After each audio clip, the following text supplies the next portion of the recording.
जिंदाबाद, अल्ताफ बुखारी जिंदाबाद, भारत माता की, भारत। अल्ताफ बुखारी साहब, अल्ताफ भाई बुखारी यार पीछे तो नहीं यार, क्या जम्मू कश्मीर की पार्टी। मक्खन कैमरा चले करी यार।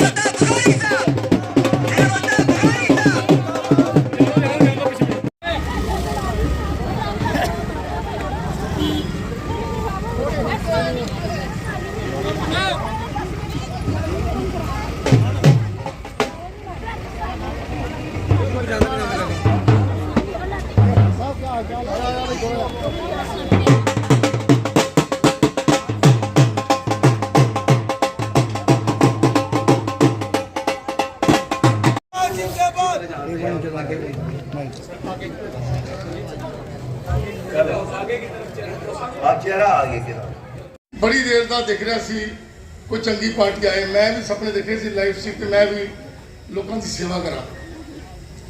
बुखारी साहब ये सारे जो लोग हैं सब बेचारे गरीब लोग हैं और ये रिफ्यूजी हैं, इनका आज तक किसी ने सोचा। ओनली इनसे वोट बैंक बनाया हुआ है, खाली इनसे वोटें लेते रहते हैं। और मैंने जब आपसे मिला, आपकी बातें मैंने सुनी, और आपकी पार्टी अपनी पार्टी जो है ये खाली रिफ्यूजियों के लिए हक में बोलती है, इसलिए मुझे बहुत अच्छा लगा। और मैं जैसे अपने ट्रांसपोर्ट में मैंने बहुत मेहनत की और मैं पूरी कोशिश करूंगा पूरे मन तन धन से कि मैं इस अपनी पार्टी को आगे से आगे लेके जाऊं। देखिए सपने देखने चाहिए और हौसला होना चाहिए। मैं लास्ट शेर बोलता हूँ, सब तो ज्यादा अगर कोई मसला है तो अज के समय च मिनार्टी का घट गिनती के लोगों को कोई सुन ही नहीं रहा। पंजाबी जो साडी इत्थे सब तो पुरानी भाषा सी, महाराजा रणजीत सिंह के समय तो पंजाबी भाषा सी। इन्होंने डोगरी लागू कर दी, असी वेलकम कर रहे हैं। इन्होंने कश्मीरी लागू कर दी, असी वेलकम कर रहे हैं। लेकिन पंजाबी इन्होंने ऑफिशियल लैंग्वेज तो बाहर कर दी। ये साडे लोगों के नाल जाती है, ये साडे नाल जुल्म है। मैं कहना है साडी पहचान खत्म करने की साजिश की जा रही है। तो मेरी सारे रिक्वेस्ट रहेगी कि साडे लोगों के मसले, डिस्प्लेस पर्सन के मसले, जेडे लोग असी 47 तू 65 तू 71 तू उजड़ के आए हैं, असी रिफ्यूजी नहीं, असी इस रियासत के रहने वाले हैं, इस रियासत का हिस्सा हैं, वी आर डिस्प्लेस पर्सन। लेकिन सानू जो हक मिलना चाहिए वो सानू दिता नहीं। सरकारां ने साडे नाल धोखा कीता। लोगों को लामबंद होने की जरूरत है, पार्टियां के दायरे चों बाहर निकलने की जरूरत है। तुसीं लोग इकट्ठे हो जाओ। जम्मू कश्मीर अपनी पार्टी के नाल, मैनूं पूरा विश्वास है कि जम्मू कश्मीर अपनी पार्टी सारे समस्या जिहड़ियां ने उन्हां दा हल करन दा प्रयास करेगी। मैं ज्यादा ना बोलदा होया क्योंकि काफी समय तो तुसीं इत्थे बैठे हो। मैं फिर सारे साथियों का, जिन्हां साथियों ने इत्थे मेहनत की है इस प्रोग्राम दे विच, मैडम पवनीत नाल जो मैक्सिमम लोग हैं वो रिफ्यूजी लोग हैं।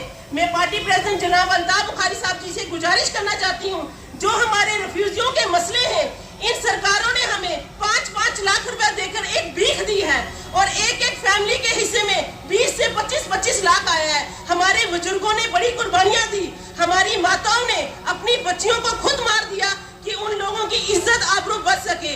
मैं अल्ताफ बुखारी साहब जी को गुजारिश करूंगी, उन्होंने इतने मसले हल किए। हमारा ये रिफ्यूजियों का जो छोटा सा मसला है, हम भी उनके आगे ये गुजारिश करते हैं, रिफ्यूजियों का जो है आज दिन तक रिफ्यूजियों को रिजर्वेशन नहीं देगी।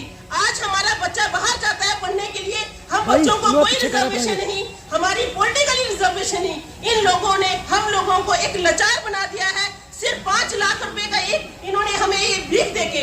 मैं आप लोगों से गुजारिश करूंगी कि आप लोग जम्मू कश्मीर अपनी पार्टी का दामन थामिए, क्योंकि आने वाला जो टाइम है हमारा जम्मू कश्मीर अपनी पार्टी का है। और मेरे भाई बलवीर सिंह जी का दामन थामिए, क्योंकि उस जैसा, मैं कह रही हूँ उस जैसा लीडर आपको किसी भी पार्टी में नहीं मिलेगा।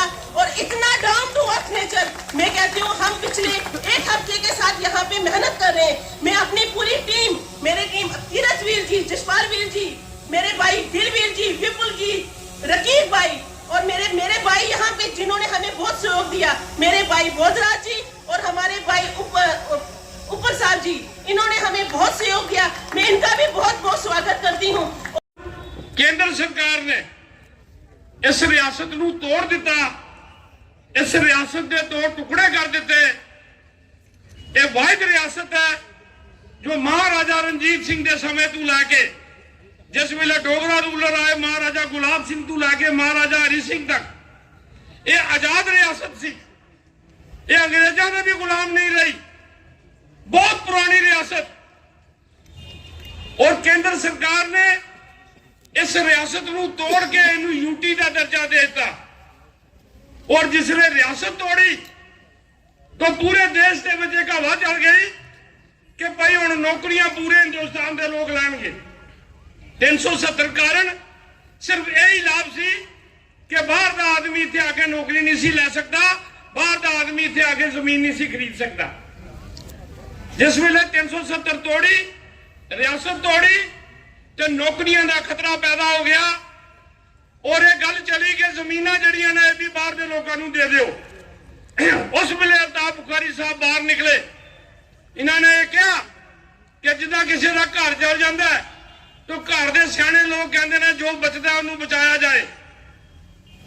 रियासत तबाह कर दी, रियासत तोड़ दी।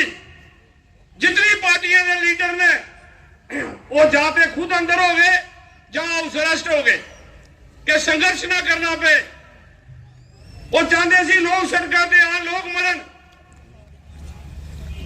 लेकिन उस वेले अल्ताफ बुखारी साहब बाहर निकले, इन्होंने पार्टी बनाई, लाइक माइंडेड लोग बुलाए।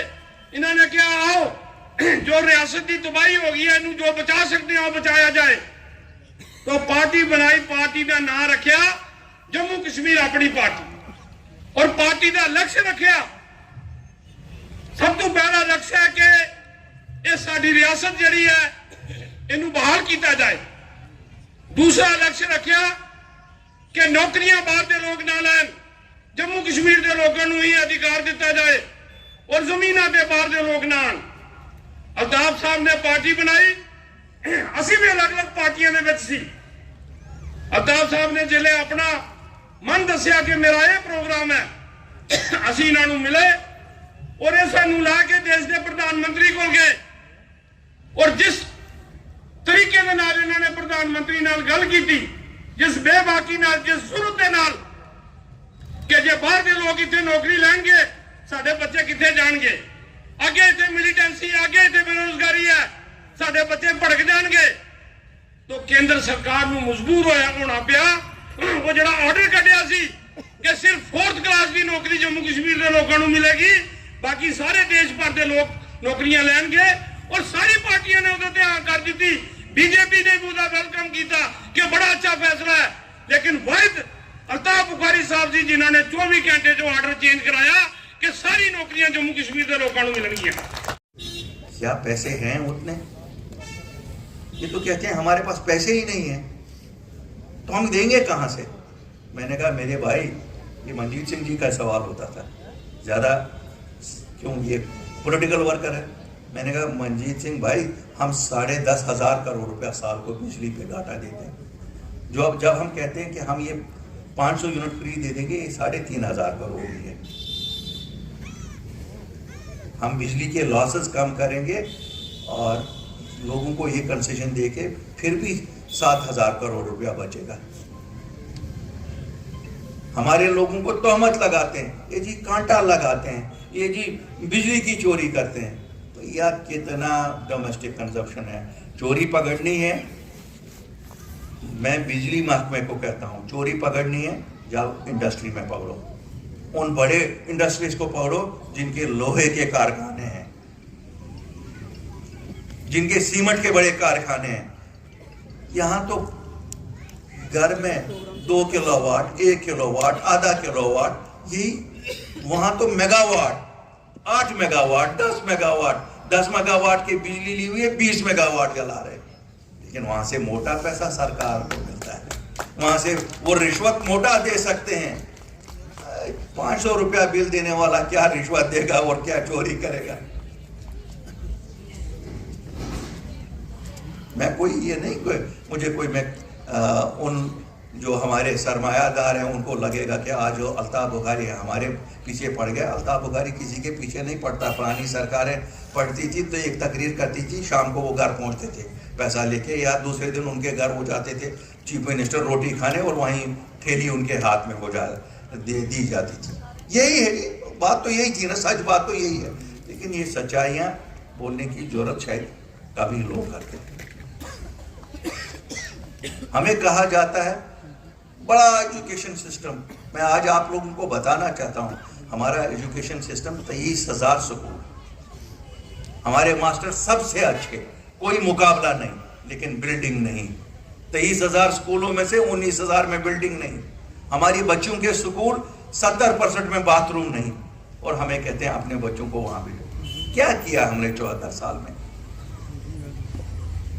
कंपाउंड नहीं, बिजली नहीं, कहते हैं कंप्यूटर लाएंगे आप, कंप्यूटर पर सिखाओ बच्चों को। भाई बिजली ही नहीं है तुम्हारे स्कूल में, बैठने के लिए डेस्क नहीं, टाट पे बैठता है हमारा बच्चा जम्मू कश्मीर का जो सरकारी स्कूलों में पढ़ता है। और इस मुल्क की पहचान उसके लिए यही है कि मुझे टाट पे बैठ के पढ़ना है। कब हम तरक्की करेंगे? हम कहते हैं हमारे बच्चों ने तरक्की नहीं की। नहीं जनाब, आपके बच्चों ने पढ़ा नहीं। मेरे भाइयों, इन सब चीजों की तरफ देखना है। हमारा हेल्थ का सिस्टम है, बेशक प्राइमरी हेल्थ सेंटर भी बने, बड़े अस्पताल भी बने, इंस्टीट्यूट भी आप बन गए, डॉक्टर नहीं, स्टाफ नहीं, कोई चीज नहीं। जब हम कोई चीज नहीं रखेंगे तो बिल्डिंग को क्या करेंगे मेरे लोग? वहां टेक्नीशियन नहीं। आज ही मैं पढ़ रहा था, स्टेट एजुकेशन डिपार्टमेंट ने कहा हमारे पास सब्जेक्ट स्पेशलिटी टीचर ही नहीं। अब किसी को मैथमेटिक्स स्कूल में पढ़नी है, वहां टीचर ही नहीं पढ़ाने के लिए। बच्चे हमारे पढ़े लिखे, पोस्ट ग्रेजुएट, डॉक्टरेट, सरकार अपॉइंटमेंट नहीं करती है। हमारे बच्चे वहां कैनाल रोड पे बैठे हैं ना, वहां पर धरना लगाए हुए, कोई रिक्रूटमेंट ही नहीं हो रही है। आज पोस्ट निकलते हैं, 2 साल बाद इंटरव्यू होता है, तीसरे साल कहते हैं इसमें चोरी होगी, कैंसिल कर लो। 4 साल तो हमारे बच्चे के खराब हो गए। मसले हमारे इतने हैं कि अगर गिनने बैठे तो शायद हम गिनते ही रहेंगे। साथियों, एक अहद करना है, एक बार बदलाव लेना है।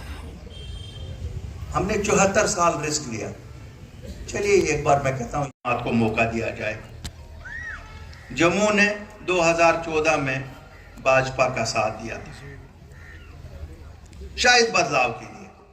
क्यों? हमेशा भाजपा का नारा था, एक बार हमें दे दो, हम दिखाएंगे बदलाव क्या होगा। बदकिस्मती से वो बदलाव हो नहीं सका। एक अजीब पॉलिटिकल सिचुएशन है जम्मू कश्मीर की। इलेक्शन से पहले सभी पॉलिटिकल जमातें जो हमने आज तक देखी हैं, वो दिल्ली को गालियां निकालते हैं, और इलेक्शन के रिजल्ट जो ही आते हैं वो दिल्ली के गीत गाने शुरू करते हैं। अब ये समझ नहीं आता है कि आप पहले से सांठगांठ होती है या उसी दिन फिर सांठगांठ शुरू हो जाती है। इस सांठगांठ की आज तक ये गुत्थी सुलझी नहीं, ये पिछले 74 साल में सुलझी नहीं। हमने देखा एक बड़ा लीडर था जम्मू कश्मीर का 1947 में, जिसको मैं कहता हूं जिसकी वजह से जम्मू कश्मीर हिंदुस्तान के साथ है। लेकिन जब इलेक्शन का वक्त आता था वो भी दिल्ली को गालियां निकालता था, और इतनी गालियां निकालता था कि उसका कोई शुमार ही नहीं होता था। श्रीनगर में गाली, जम्मू में थोड़ी सी कम गाली देनी, दिल्ली पहुंच गए तो गालियां ही गालियां दे दो। इनको लगता था कि शायद जम्मू कश्मीर में, उस वक्त तो मीडिया ऐसा था नहीं, फिर जब कमरे में घुसे उनके साथ, अंदर उनकी तारीफें ही तारीफें। ये 47 से शुरू हो गया, मुझे लगता है 2018 तक यही चलता रहा। 2018 में जब सरकार गई, उस वक्त की सरकार गई, कुछ दिनों तक उन्होंने गालियां नहीं निकाली। और मुझे याद है, क्योंकि मैं उस सरकार में भी था और उस जमात में भी था, जब 2018 में 3 जमातें मिल गई नेशनल कॉन्फ्रेंस पीडीपी और कांग्रेस के हम अब एक साझी सरकार यहां देंगे। भाजपा ने क्या किया, गवर्नर साहब मलिक साहब का बड़ा मशहूर है कि मेरा फैक्स नहीं चल रहा था। इस जमाने में फैक्स भी बंद हो जाते हैं, तो फैक्स नहीं चला तो उन्होंने सुबह असेंबली को उस रात को ही गठन कर दिया असेंबली का। बड़े लीडर, कांग्रेस के बड़े लीडर, नेशनल कॉन्फ्रेंस के बड़े लीडरों ने मुझे भी टेलीफोन किया, कोई साहब जरा सुप्रीम कोर्ट के लिए अर्जी बनाकर भेजो, दस्तखत भेजो करके, जिस जमात में मैं था।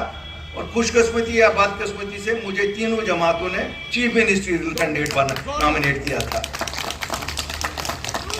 मैं उस वक्त जो जमात थी, जिस जमात में मैं था, उस लीडर के पास जब गया तो उन्होंने कहा, अल्ताफ बुखारी तुम्हें लगता है मैं भाजपा के साथ भी अब लड़ूंगी, कल को फिर भी तो इन्हीं के साथ जाना है। तो मैं कहता हूं अल्ताफ बुखारी तुम क्या बेवकूफ हो?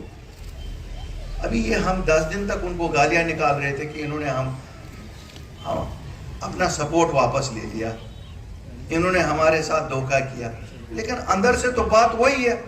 बहरहाल उन्होंने उस पे दस्तखत किए नहीं, सुप्रीम कोर्ट में केस गया नहीं। और आपने देखा जब अभी 370 पे फैसला आया तो सुप्रीम कोर्ट ने कहा हम 2018 की असेंबली को जो तोड़ा गया था उस पर कुछ टिप्पणी करते, लेकिन आप लोग तो हमारे पास आए ही नहीं।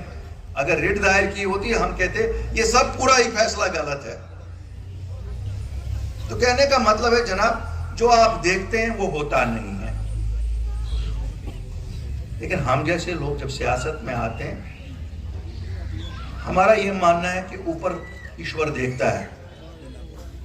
लोगों की आंखों में हम दूर झांक सकते हैं, लेकिन ईश्वर की आंखों में कोई दूर नहीं झांक सकता। अगर आप लोगों की खिदमत के लिए निकले तो शरेआम निकलते हैं। भाई काफी लोग कहते हैं एक साइड से भाजपा की मुखालफत बड़ी करते हो, लेकिन जाते दिल्ली हो मैं नहीं कर सकूंगा, लेकिन जो बात कर सकूंगा वो जरूर करूंगा। इन्होंने पंजाबी की बात की कि साहब पंजाबी लैंग्वेज को निकाला। मुझे खुशी है जब मैं यहाँ का एजुकेशन मिनिस्टर था, मैंने पंजाबी को लैंग्वेज यहाँ करार दिया था। मैंने पंजाबी टीचर अपॉइंट किए, मैंने पंजाबी लेक्चरर्स अपॉइंट किए। मगर आप लोगों से गिला करता हूँ, वो टीचर बैठे हैं, आपके बच्चे पंजाबी पढ़ते नहीं, आप स्कूलों में बच्चों को पंजाबी पढ़ाने के लिए भेजते नहीं। अब जब आप अपने बच्चों को पंजाबी पढ़ने के लिए नहीं भेजोगे तो टीचर को कौन प्रमोट करेगा, लेक्चरर को कौन आएगा? तो सरकार एक दिन तो बंद करेगी। इसलिए एक बार फिर हम एक वादा आपस में करते हैं कि पंजाबी हम वापस लाएंगे, ये वादा करते हैं आपके साथ, लेकिन आप भी अपने बच्चों को पढ़ाएंगे। मैं मानता हूं हिंदी पढ़ना बहुत जरूरी है, हम सब के लिए हिंदी पढ़ना जरूरी है। मैं आज आपको बताऊं, हमने पढ़ी नहीं थी, हम उर्दू पढ़ते थे। क्यों? तब हर एक चीज उर्दू में ही होती थी, तब फर्ज भी उर्दू में होती थी, तब नाम भी लिखे होते उर्दू में। आज हम भी जब आते हैं यहाँ हिंदी में नाम लिखा है तो किसी से पूछते हैं जरा बताओ यार लिखा क्या है। कभी कभी शर्मिंदा हो जाते हैं कि हमें कोई व्हाट्सएप भेजता है, वो हिंदी में भेजता है, हमें उसको वापस लिखते हैं जरा यार इंग्लिश में भेज दो। तो ये शर्मिंदगियां हमारे बच्चों को नहीं उठानी चाहिए, वकाल को पढ़नी चाहिए। उनको हिंदी भी आना चाहिए, उनको पंजाबी भी आना चाहिए, और अगर फुर्सत हो उनको और अगर उनका लगन हो तो उनको कश्मीरी भी सीखनी चाहिए। क्यों नहीं? जितनी ज्यादा जबानें दुनिया में बोलता है कोई, उतना ज्यादा वो इंटेलिजेंट और फ्लुएंट हो जाता है। जम्मू कश्मीर एक अजीब दौर से गुजर रहा है, मैं आपको बताऊंगा। पूरे भारत में इलेक्शन होते हैं और हर बार हम आस लगाए बैठते हैं बस इस बार हमारा इलेक्शन भी होगा। जब आई बात पंचायत की, 5 साल पूरे हो गए, पंचायत भी नहीं होंगे। जब आई बात म्युनिसिपलिटी की, म्युनिसिपलिटी भी नहीं होंगे। असेंबली तो 5 साल से ये करते नहीं। भला डर किस चीज से रहे हैं? या तो ये आपकी जनशक्ति से डर रहे हैं, इनको लगता है कि लोग हमारे खिलाफ हैं। अगर लोग इनके खिलाफ हैं तो फिर इनको देखना चाहिए लोग खिलाफ क्यों हैं, लेकिन ये पूछते किसी से नहीं। मैं तो आपको बड़ा खुल के बताऊंगा, भाजपा के लीडर जितने हैं मुझे लगता है जैसे उनको दिहाड़ी के मजदूर बना कर रखा है। उनकी बात भी कहीं नहीं चलती है। आपको मत लगता है? मुझे लगता है आज वो खुश हो रहे होंगे, अल्ताफ बुखारी यहाँ हमारी बात भी कर रहा है। बात तो सच वही है। इससे बड़े बड़े अखबारों में वो बयान निकाले, मैं तो चैलेंज करता हूं उनको, एक नाले का काम वो अपने इलाकों में जाके करवाए ना, मैं बात कहूंगा वो बहुत बड़े लीडर है। ये सबसे छोटी डिमांड है पंजाबी लैंग्वेज की, ये कौन सी बड़ी डिमांड है? करवाए ना, सरकार तो उन्हीं की है, गवर्नर भी उनका है, चीफ सेक्रेटरी भी उनका है, डीजी भी उनका है, सेक्रेटरी भी सब उनके। ये कोई मसला है? अगर कुछ नहीं तो 7 सीटें तो सरदारों की हैं, 7 सीटों पे तो वो सीधा जीत जाएंगे। लेकिन बेचारे करना भी चाहते, अगर वो चलेगी नहीं, बिल्कुल नहीं चलेगी। क्यों? हमने देखा है ना, ये जितनी बड़ी ज्यादा जमात हो ना, उतना वहां लीडरों का चलता नहीं है।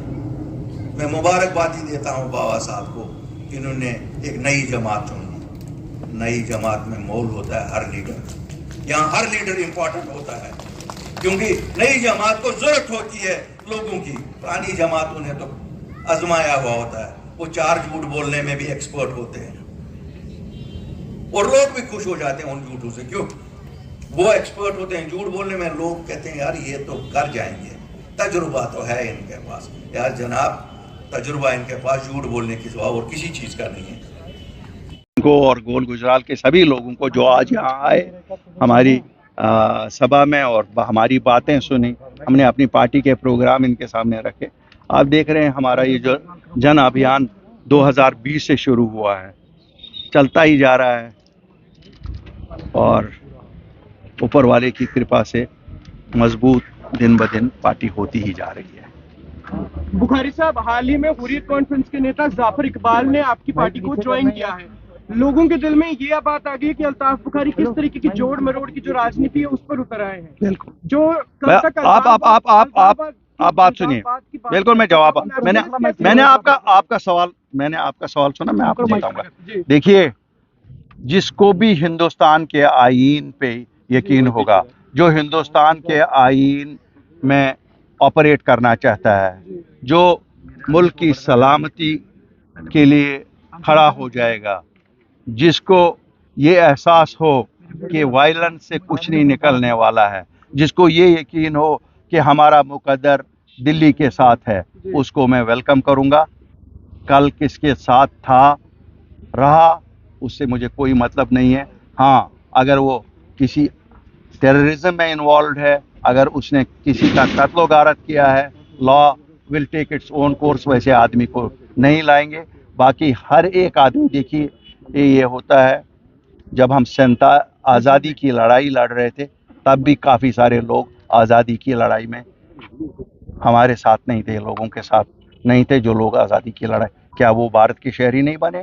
क्या वो भारत के संविधान में फिर मंत्री नहीं बने? क्या वो एमएलए नहीं बने, एमपी नहीं बने? इसलिए हमारी कोशिश ये होनी चाहिए कि हम दुश्मन को उसके अज़ाइम, नापाक अज़ाइम में नाकाम कर दें और सभी जो हमारे जम्मू कश्मीर के लोग हैं उनको ये बावर करें कि हिंदुस्तान के आईन में सबके लिए जगह है, आपके हकूक़ हैं।